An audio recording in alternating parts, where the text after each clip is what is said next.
Hello, my name is Sonet, and I'm making this video to go along with my introduction video to give you an example of what I meant when I said I do a balance of rote learning ESL and inquiry.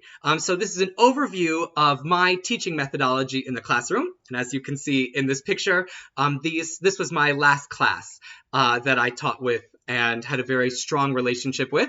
On a side note, I build very strong bonds with my students. I think it's important that they learn to trust me and that they can be friendly with me, of course still in a professional manner, so that the learning experience is more open.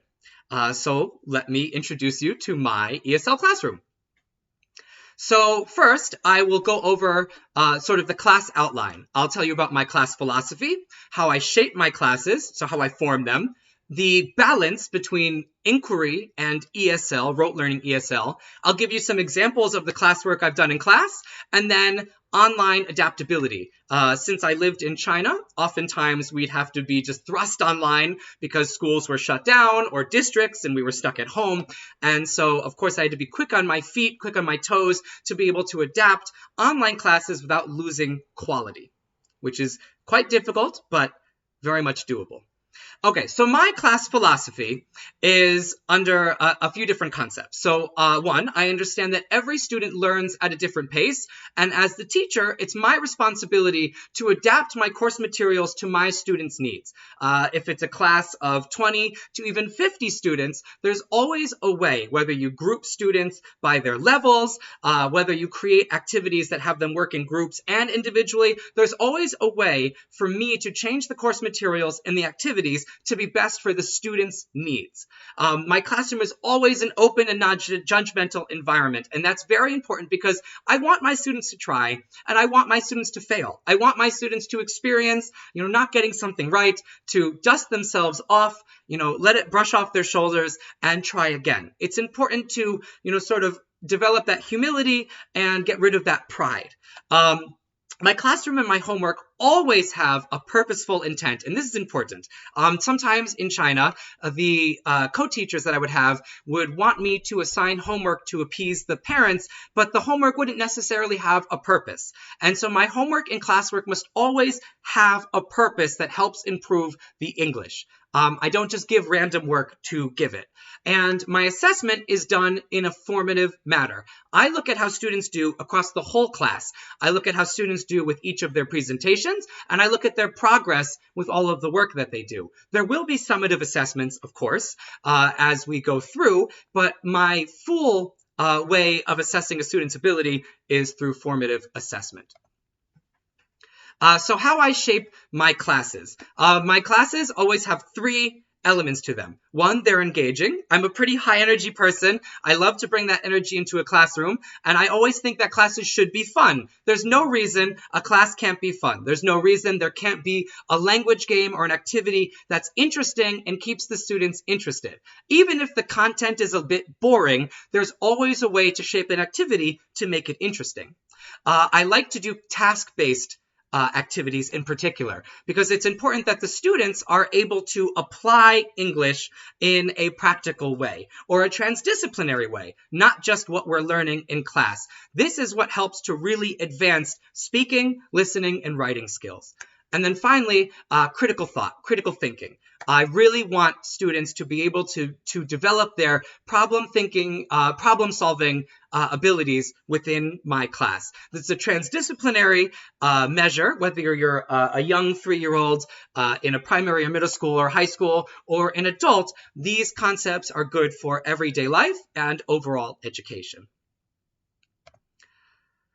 So inquiry ESL balance. I've mentioned this briefly before, so research shows that the most ideal form of learning is pure inquiry-based learning, but most ESL school environments are not suitable to sustain that kind of learning. It's not realistic. And of course, in an ESL environment, when you have like kind of a set time and course content to be able to get through that content, you need to have some form of rote learning to help introduce material. So as a teacher, I know it's my responsibility to find that balance, to find that link between rote style ESL learning and inquiry-based learning.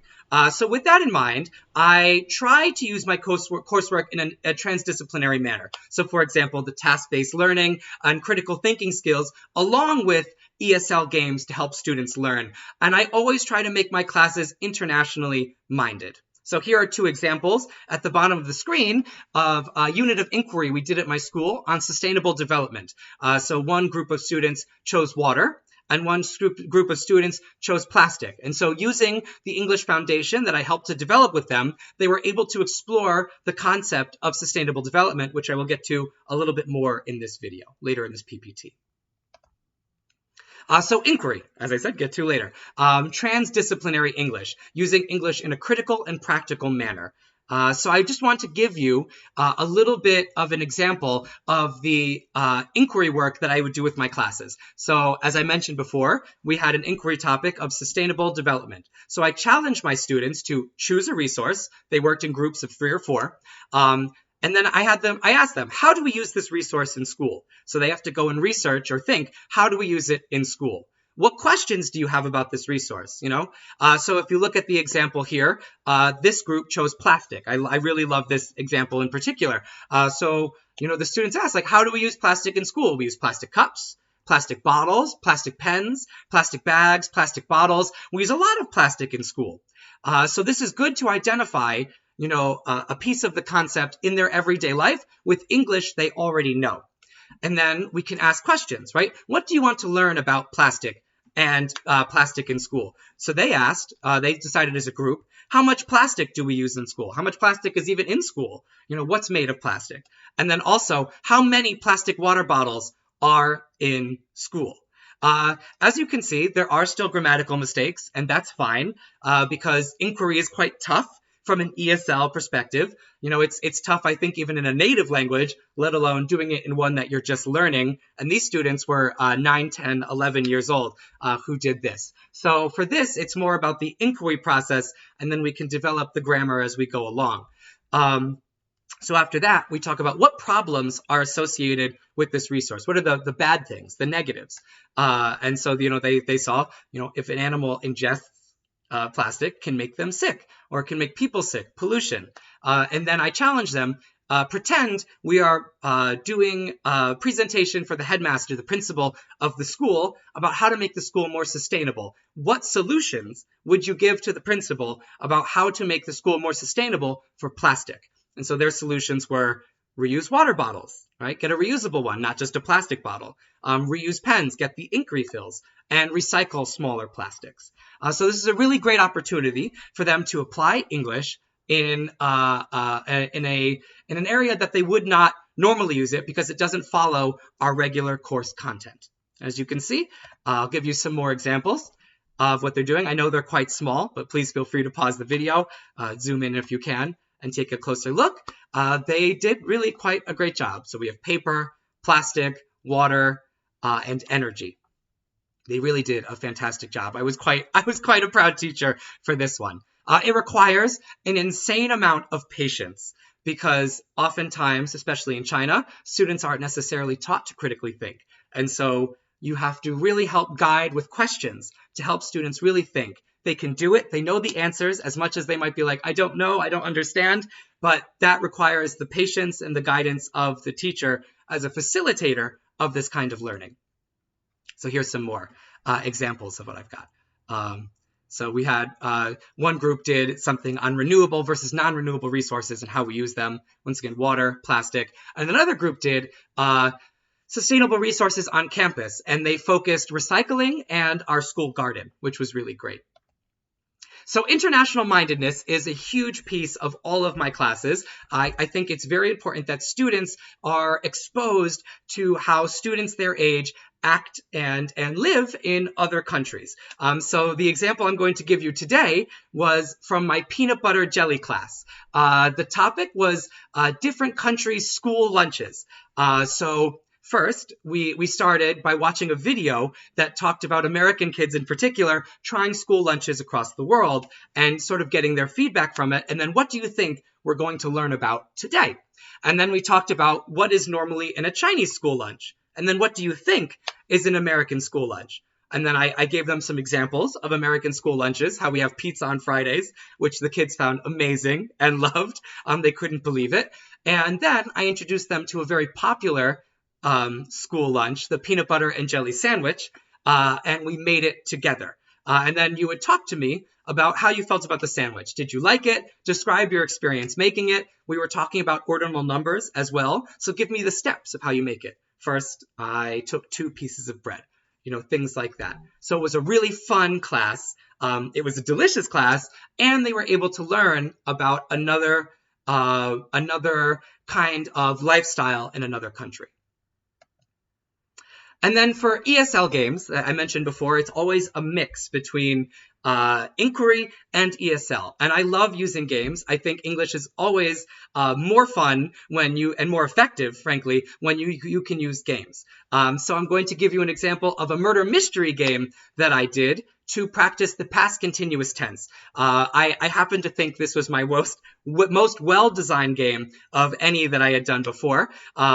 So to practice past continuous tense, right, which is, past continuous tense is sort of when you're telling a story, right? So it's like, what were you doing when blah, blah, blah happened? And it's like, I was getting an umbrella when it started raining, right? So it's a mixture of ing present tense with past.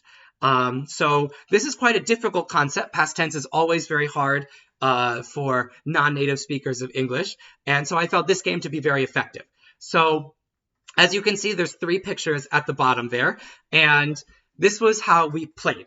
So for the first picture, we also, by the way, just a quick interjection of my own little rant here. I always like to include any review of everything else we've been doing. So with our reading classes, we were going over how to form a skeleton of a story, how to segment and identify pieces of a story. So of course, going back to characters and setting as vocabulary to continue to re-engage them with the topic, even if we're not in a reading class.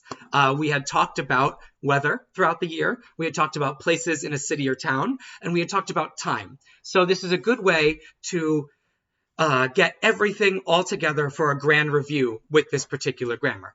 So we would have 3 students who would come to the board, and as you can see in the last picture, there's just little blank stick figures that I could write their name on top. We had a smart board, interactive whiteboard that I could use to write their name with 3 different alibis, 3 different excuses for what happened when I, Mr. Sims, was killed.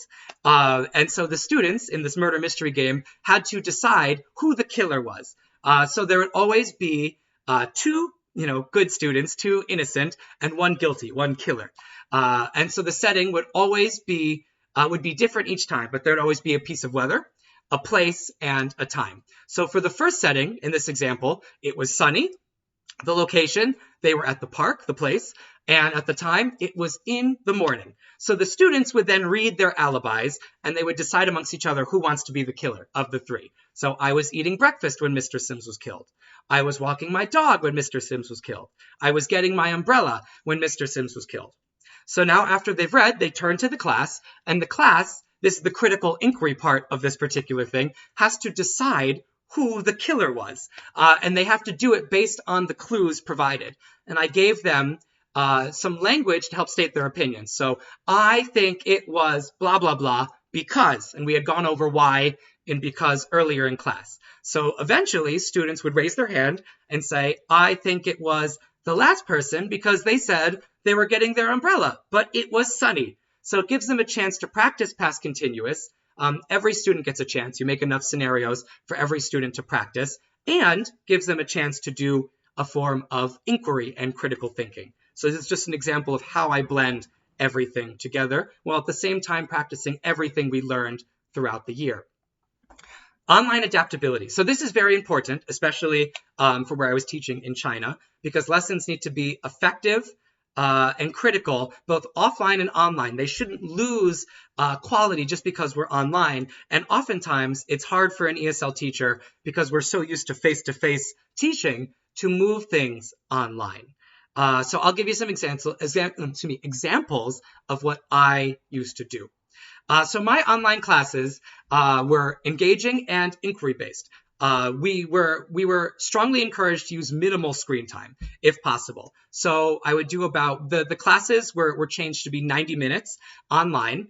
So I would do 30 minutes of reviewing or introducing new vocabulary or new grammar, and then I would give them a task to do in particular. So some of the tasks that you see at the bottom here, some examples are, what do you want to be when you grow up? We had a unit on jobs and talking about wants in the future. It was sort of an introduction into future tense. And so as you see, students talked about wanting to be a painter or be an artist. And then we also were talking about scheduling, so understanding past tense, present tense, and the idea of the future. And in this case, it was like, I am going to.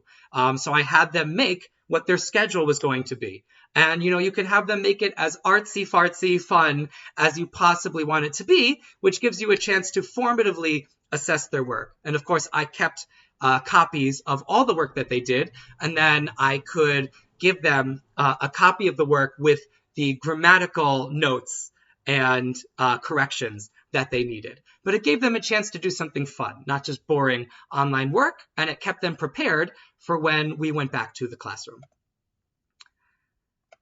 So that is everything.